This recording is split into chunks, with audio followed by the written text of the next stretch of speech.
Last week, someone, I think it was a voicemail or maybe someone wrote to me and said, David, do you think Herschel Walker understands how the runoff works and the fact that because no one got 50% in Georgia, now there's a runoff just between him and Raphael Warnock? I said, I have no clue what Herschel Walker does or doesn't understand, but I did have a curiosity as to what sorts of public statements and appearances was Herschel Walker going to make in this intermediate period between the November election and the December 6th runoff, and it's completely incoherent. So I can't tell you for sure whether Herschel Walker understands the runoff, but he seems very confused about a bunch of other things. In this first clip, Herschel Walker says, "We're the best country in the United States."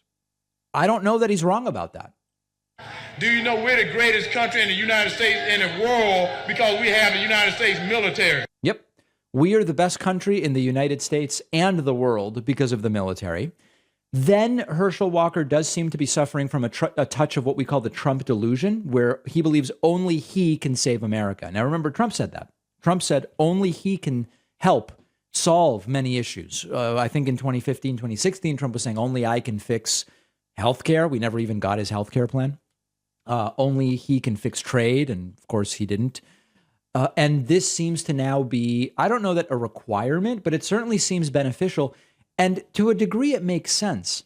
If you are completely unqualified, hypocritical, unethical, clueless, and have no business in elected office, you first have to convince yourself that you have some business running. And in order to do that, you probably tell yourselves lies like the entire country is depending on this. And that's exactly what he said to Larry Kudlow.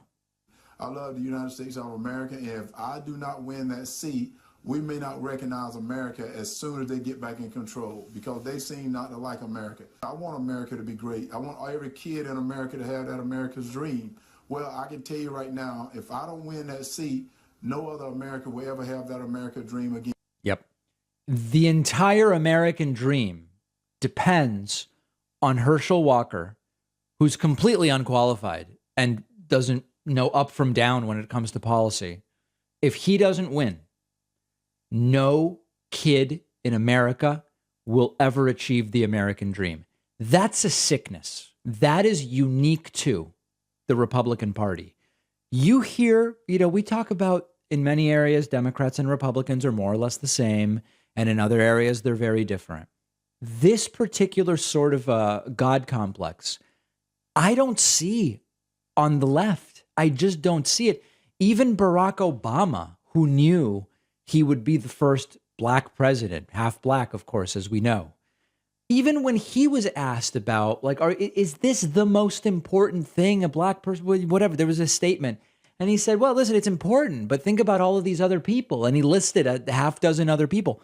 This is a unique type of delusion that you see on the right. Here is here's Walker again continuing to talk about pronouns. And I really don't know that he knows what pronouns are. I'm increasingly suspicious. But yet they bringing pronouns. They're bringing pronouns in our military. Right. So his pronoun going to be former senator. Pronoun. That's his pronoun. Former senator. That's Raphael Warnock's pronouns are going to be former senator. I have it on good authority that if he wins, Herschel Walker is going to launch a brutal assault on prepositional phrases, the likes of which you have never even dreamed about.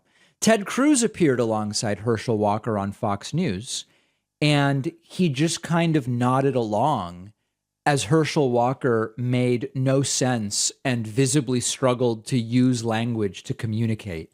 He's a hypocrite, and being a pastor, I say this, how can he keep the almighty oath to the almighty God, and he keep it for them? He hadn't kept it for nobody, so that proves the type of man he really is. All right, so Cruz, you're the lead Ted Cruz's head, it's like a bobblehead doll. blocker here. You're going to have to open up some holes for Herschel. What? Yeah. It's all just so great, guys. And then here is sort of like the cherry on top. Laura Ingraham on Fox News interviewing Herschel Walker. They said we're in overtime. We're in overtime. That means we got a runoff. Hey, I was built for this. Georgia is the third state that could decide the fate of the Senate, and with its second runoff election. Turns out it won't, right? Because Democrats held the Senate since this interview aired. In just as many years.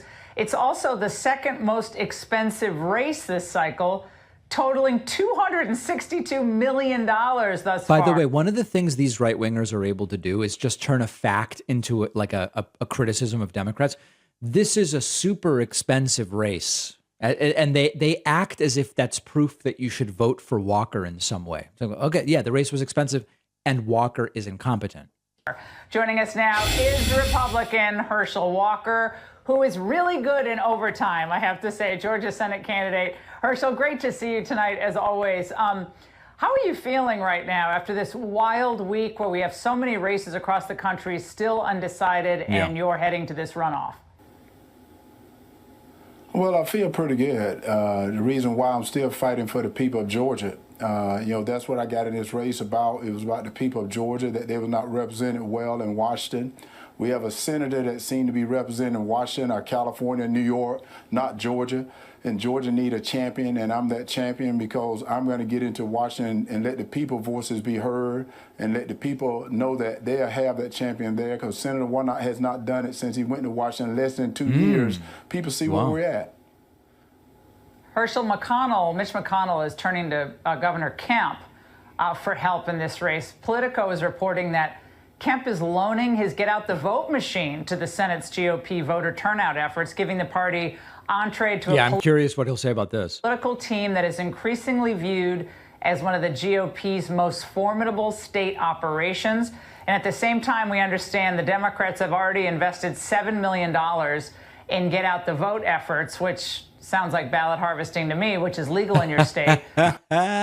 Listen, they're spending money on this election. There's got to be something illegal there. What's the way to win this race now with the remaining weeks that you have?